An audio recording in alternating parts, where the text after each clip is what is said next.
미래를 보는 창 JTB. 안녕하세요. JTB 제이입니다. 오늘은 이제 한국 시간으로 내일과 내일 모레 파월 증원이 있을 예정이거든요. 그래서 이와 관련된 내용을 제로 해지에 올라온 내용을 바탕으로 진행하도록 하겠습니다. 그리고 먼저 지난 영상에 특히 그 국내 경제와 관련된 내용이다 보니까 제가 일부러 깊이 파고들진 않았습니다. 일부러. 어, 제 채널을 오래 구독하신 분들은 다 아실 거예요. 그 이유를.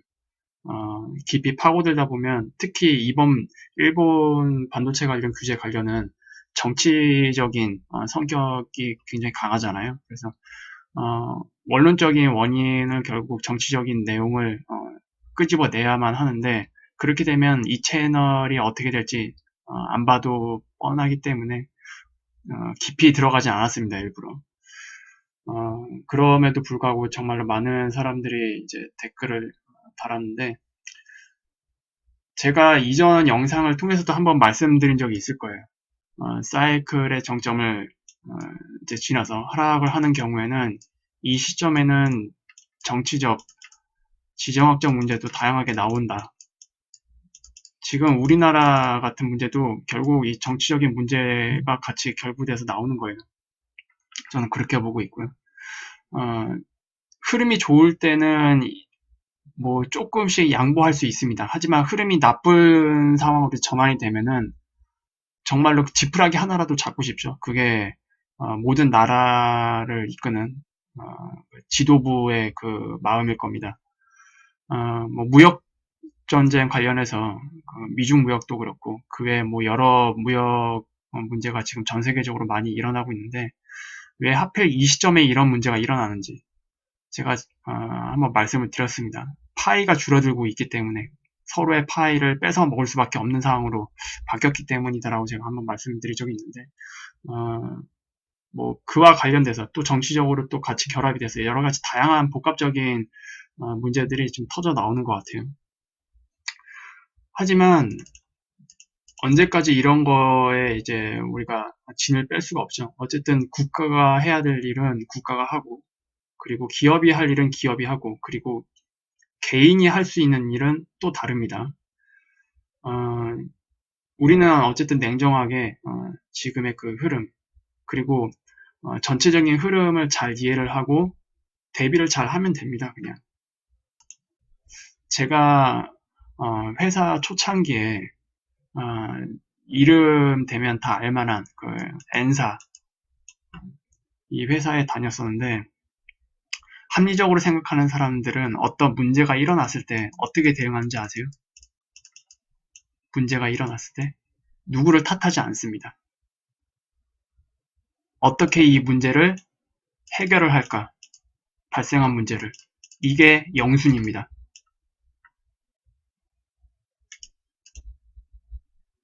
어떻게 이 문제를 해결할까? 또는 어떻게 이 문제에 대한 피해를 최소화할까?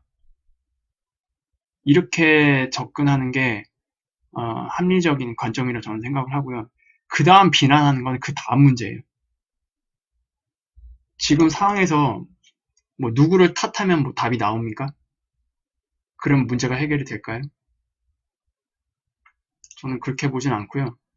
어, 물론 이 채널을 구독하시는 분들 중에는 뭐 다양한 여러 가지 여러 사람들이 있을 겁니다. 세상에는 어, 같은 성향의 사람은 있을 수만은 없죠. 그 다양성은 인정은 하지만 극단적인 사람은 저는 어, 최대한 이 채널에서는 배제하고 싶어요. 그래서 어, 차단도 하는 거고요. 그리고 개인 채널이기 때문에 제가 가지고 있는 그 원칙과 기준에 의해서 채널을 운영하면 될 뿐입니다. 뭐, 그거 가지고 뭐 불만을 가지면은 뭐, 어, 그 사람이 그냥 불만을 가지는 거고요. 저는 계속 그 기준에 맞게 채널 운영을 할 수밖에 없고, 그렇지 않으면 이 채널 자체가 다 흔들리기 때문에 이 채널을 통해서 계속 좋은 정보를 주고받고 토론하고 싶어하는 그런 공감대를 이제 가지고 있는 사람들에게도 피해가 가기 때문에 저는 그것을 막기 위해서 노력할 뿐입니다. 오늘도 무슨 뭐 말도 안 되는 소리로 태클 거시는 분이 있는데 댓글 내용에도 그렇고 뭐 정치병 걸린 사람도 아니고 그냥 차단을 해버렸습니다. 제 채널을 보시는 분들 중에서 뭐 하나만 걸려라, 한 번 하나만 걸려라 하면서 기다리는 사람도 은근히 많은 거 알고 있습니다. 마음에 들지 않는 사람들도 있다라는 거는 뭐 유튜브 채널에서는 뭐 정상적이니까 뭐 그거는 충분히 다 받아들입니다. 모든 사람이 제 영상을 좋아할 수는 없어요. 유튜브에서 모든 사람이 그 채널을 좋아하길 바란다는 것은 굉장히 욕심이고요. 오히려 비정상적입니다. 저도 그 부분을 충분히 잘 알고 있고 저는 그냥 제 기준에 맞게 운영을 해 나가도록 하겠습니다. 이제 바로 본론으로 들어갈게요. 이제 수요일과 목요일날 파월 의장이 상반기에 대한 이제 보고를 할 예정입니다. 그래서 여기서 지금 어떤 내용이 나올지 지금 시장이 이 파월 입에 다 주목을 하고 있어요. 그래서 지금 미국 시장 같은 경우에도 뭐 크게 움직이지 않고 지금 거의 보합 상태로 끝난 상태거든요. 우리나라 시간으로 이제 내일로 넘어가는 새벽 시간대에 파월 의장이 첫 번째 증언을 할 예정입니다. 그래서 각각 하원 금융서비스위원회 그리고 목요일 날은 상원은행위원회에서 증언을 할 예정인데 과연 여기서 파월 풋이 나올 것인가? 그래서 다시 한번 시장을 부양을 시킬 것인가? 지금 시장은 그것을 이제 기다리고 있어요. 통상적인 청문회와 마찬가지로 파월 의장은 FOMC를 대신하여 증언을 할 겁니다. 그리고 따라서 도이치은행의 매트 류제티 총재가 언급한 바와 같이 준비된 발언과 그의 증언에서 나올 전반적인 어조는 6월 FOMC에서 논의된 내용과 대체로 비슷할 것이다 라고 이제 얘기를 했습니다. 하지만 6월 FOMC 이후에 파월 의장에게 위원회의 견해 중 추가로 업데이트해야 될 사항들이 두 가지가 지금 발생이 됐죠. 일단 FOMC 자체가 6월달 FOMC는 G20 이전에 진행을 했었습니다. 그래서 G20 회담에 대한 그 내용을 업데이트해야 되고요. 그리고 최근 미국 고용지표가 굉장히 좋게 나온 것, 바로 이 두 가지가 이제 업데이트해야 할 사항인데 각각 살펴보겠습니다. 첫 번째로 G20 회담에서는 이제 최악의 시나리오는 막았습니다. 그래서 어쨌든 단기적인 휴전에 돌입을 했고 미중 간의 실무 협상을 이제 재개를 하자라는 식의 합의를 이끌어냈죠. 그래서 이 결과는 방금 말씀드렸다시피 추가 관세가 포함된 회담과 추가 관세의 확대라는 최악의 시나리오를 피했지만 지난주 통화정책 보고서에서 이런 내용이 나왔습니다.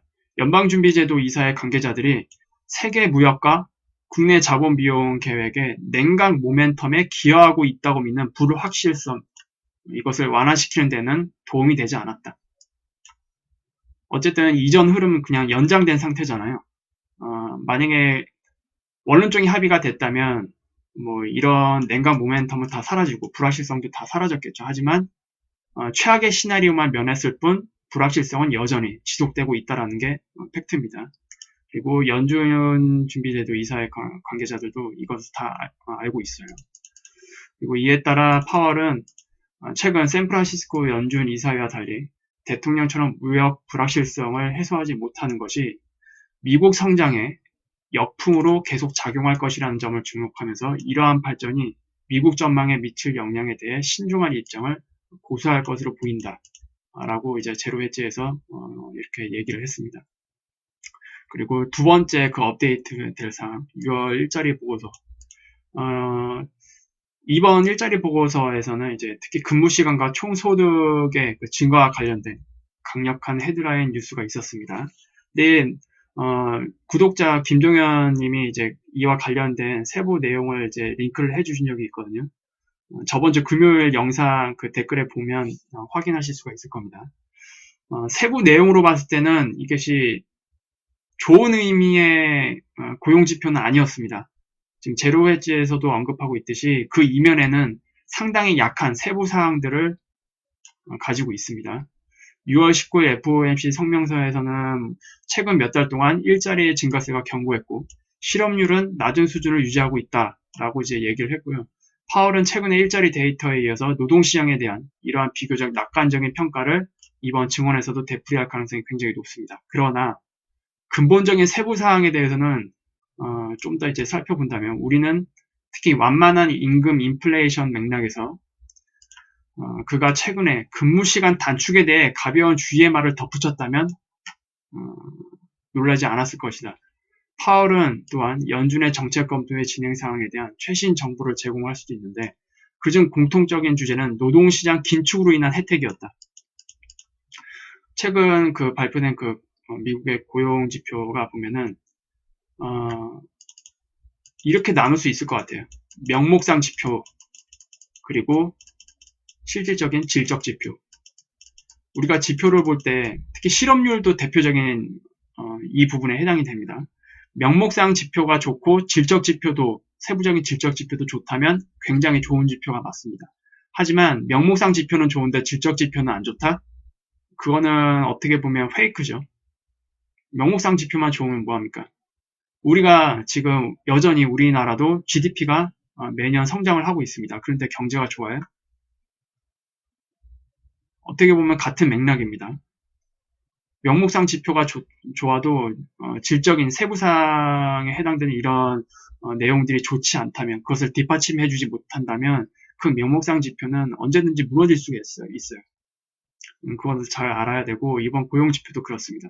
그래서 고용지표가 발표된 그때 저번 주 금요일입니다. 저번 주 금요일 저녁에 연준 기금금리 선물 시장의 7월 금리 인하 확률이 기존에 100%였거든요. 근데 97%로 깎이고 금리 동결 확률이 3.5% 정도 이렇게 생겼었습니다. 그런데 이제 저번 주 통화정책 보고 그리고 이런 일자리 보고서 이면에 어떤 약한 세부 사항들이 있었는지가 이제 분석이 되면서 다시 7월 금리 인하 가능성은 100%로 다시 회귀됐습니다. 이거는 다시 뒤에서 한번 살펴보도록 할게요.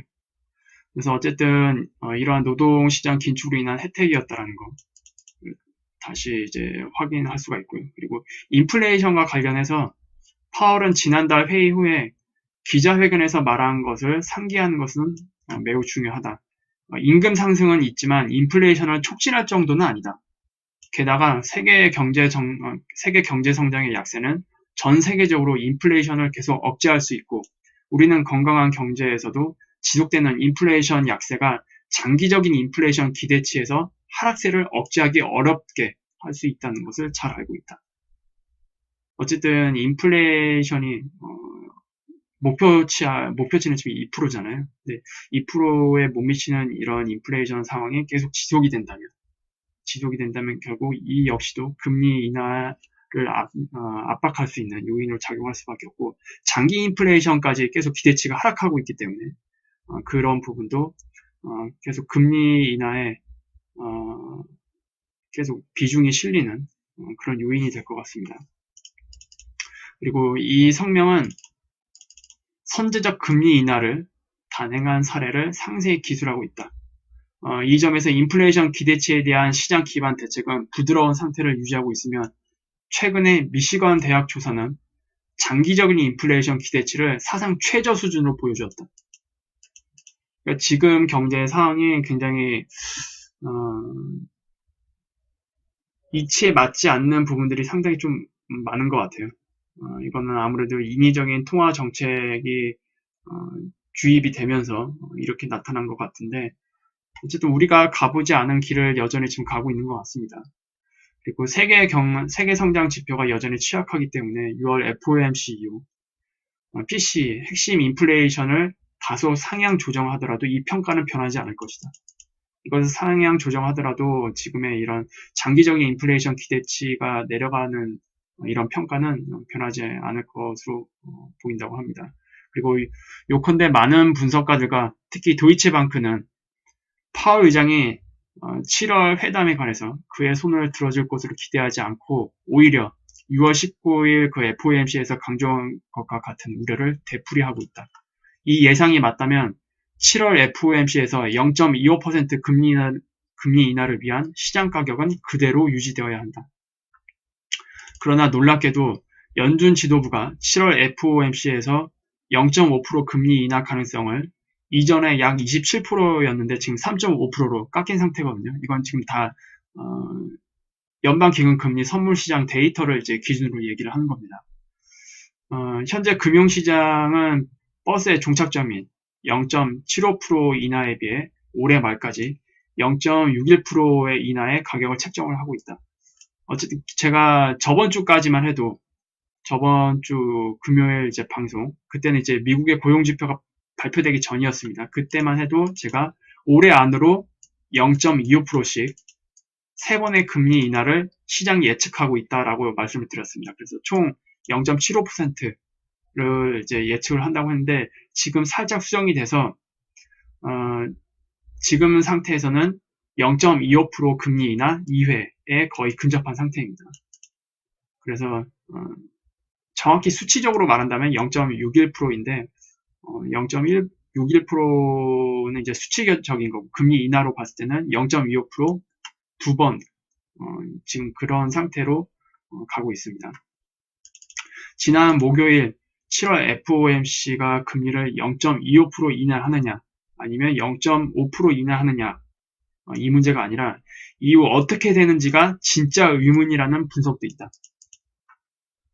이것은 굉장히 중요하죠. 아마 FOMC에서도 금리 인하를 단행을 하게 되면은 이 문제에 굉장히 많이 집중할 수밖에 없을 겁니다. 과연 금리 인하 후 시장이 어떻게 반응할 것인가? 이게 굉장히 의문이라는 분석도 있는데 연준도 마찬가지예요. 저 역시 이것을 굉장히 중요하게 생각을 하고 있습니다. 어쨌든 금리 인하 후에 시장 반응이 중요할 수밖에 없는데 역사적으로 제가 이거는 여러 번 말씀을 드렸죠. 경제 사이클 마지막에 금리 인하가 이제 시작되었던 시기에는 첫 번째 금리 인하까지는 괜찮았습니다. 근데 첫 번째 금리 인하 후에 시장의 반응이 어땠나요? 굉장히 차가워졌죠. 그래서 이것을 다시 상기할 필요가 있고 지금 여기서도 금리 인하 이후에 뭐 0.25%를 인하를 하든 0.5%를 인하를 하든 그게 중요한 게 아니고 그 이후 시장이 어떻게 반응할 건가? 그게 진짜 의문이라는 분석을 이제 얘기를 하는 겁니다. 그리고 연준도 굉장히 이거는 좀 긴장을 탈 만한 그런 주제가 아닌가 생각이 됩니다. 그리고 숲사이트 제너럴은 이제 6월 초에 약해진 일자리 데이터가 나오기 전까지는 시장이 2019년 말까지 여전히 금리가 2%를 넘을 확률을 40%로 책정을 하고 있었습니다. 그런데 지금 상황에서는 단지 그 확률을 11% 정도만 할당하고 있는 상태입니다. 그만큼 금리 인하에 많이 베팅하고 있다라는 이제 내용이고요. 그리고 제가 앞서서 말씀을 드렸던 연준의 연방기금금리 선물시장 그것을 보겠습니다. 이거는 제가 지금 방금 새로 고침한 자료입니다. 지금 자료를 보시면 알겠지만 어제까지만 해도 0.25% 금리 인하가 100%였거든요. 근데 지금 99.7% 여전히 뭐 100%에 거의 근접한 수치이지만 금리 동결 확률은 지금 0.3%로 나오고 있습니다. 그래서 여전히 시장은 7월 FOMC에서 연준이 선제적 금리 인하에 나설 것이다 라고 지금 보고 있습니다. 그리고 재미있는 게 만약에 7월에 금리 인하를 안 하게 된다. 만약에 동결하게 된다면 어떻게 될까요? 당연히 시장은 하락합니다. 여태까지 금리 인하에 대한 기대감으로 시장이 큰 반등을 만들어냈잖아요. 그 기대감이 무너진다라는 얘기가 됩니다. 그래서 시장은 금리 동결에 나설 경우 FOMC에서 이번 FOMC에서 금리 동결이 되면 시장은 아마 하락할 가능성이 굉장히 높습니다. 그래서 연준 입장에서는 이러지도 저러지도 못한 상황이 됐어요. 그리고 그걸 떠나서 연준이 입 밖으로 금리 인하 시사 발언을 한다는 것 자체는 어느 정도 다 연준 그 계획이 금리 인하로 이제 기울었다라는 것을 내포하고 있는 겁니다. 연준이 입 밖으로 무언가를 꺼낼 때는 불확실성을 얘기하지 않습니다. 웬만해서 연준 정책에 대한 그 신뢰도 때문에 그리고 시장의 그 컨센서스에 부합하기 위해서 웬만해서 불확실한 그 내용을 언급하지는 않습니다. 그래서 저는 여전히 7월 FOMC에서 연준이 이전에 언급했듯이 금리 인하에 나설 것으로 저는 아직 그렇게 생각을 하고 있습니다. 그리고 9월 FOMC에서는 지금 목표치가 1.75에서 2%, 그러니까 추가 0.25% 금리 인하.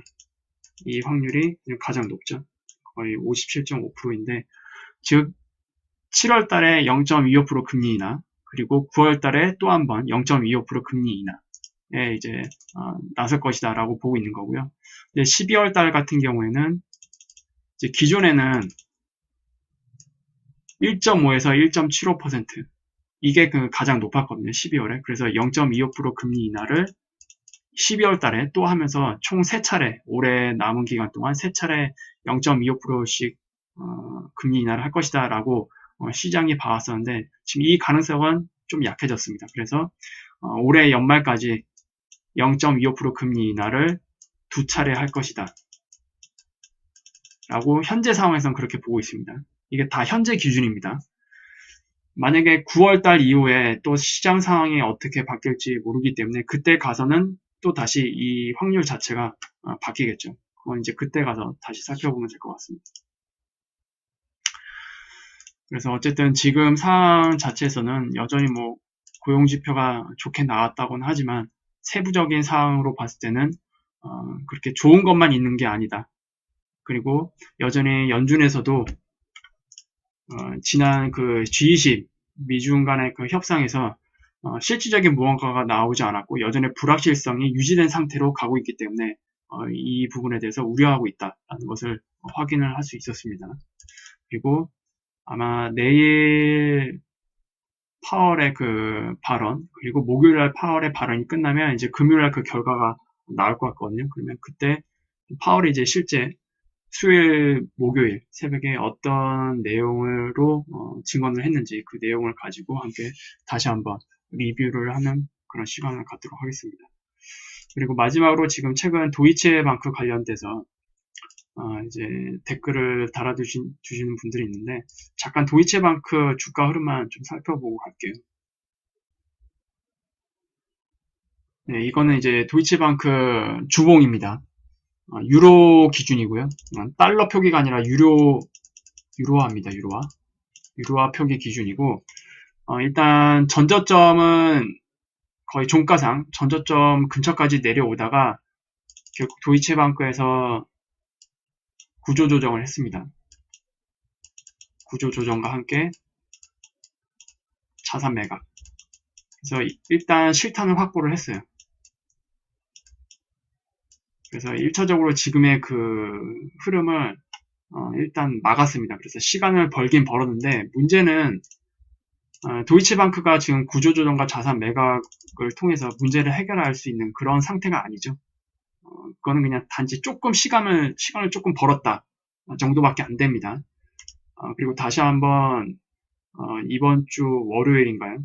장대 음봉이 나왔는데 다시 한번 크게 하락을 했어요. 그래서 다시 지금 전저점을 깨러 가기 위해서 지금 흐름이 지금 이렇습니다.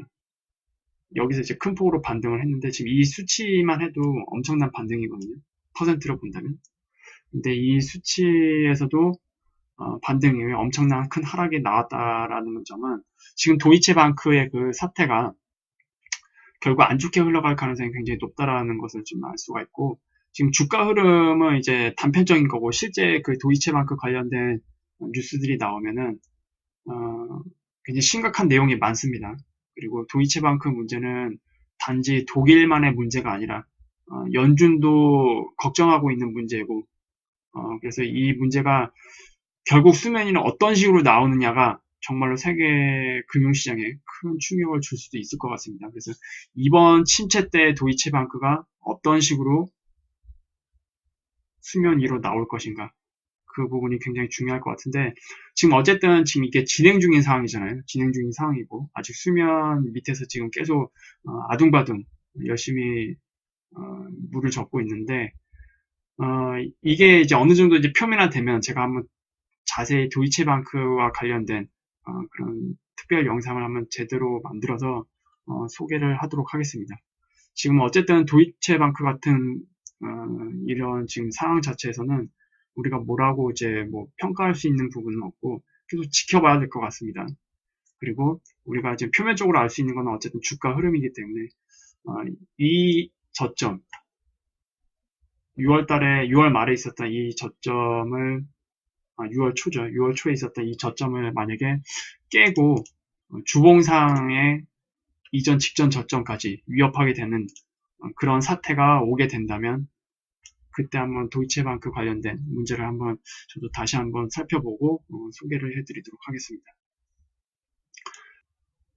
그럼 영상은 이 정도로 마무리하겠고요. 유익한 영상이 되셨다면 구독, 알람, 좋아요 부탁드립니다. 그러면 금요일날 다시 찾아뵙도록 하겠습니다. 감사합니다.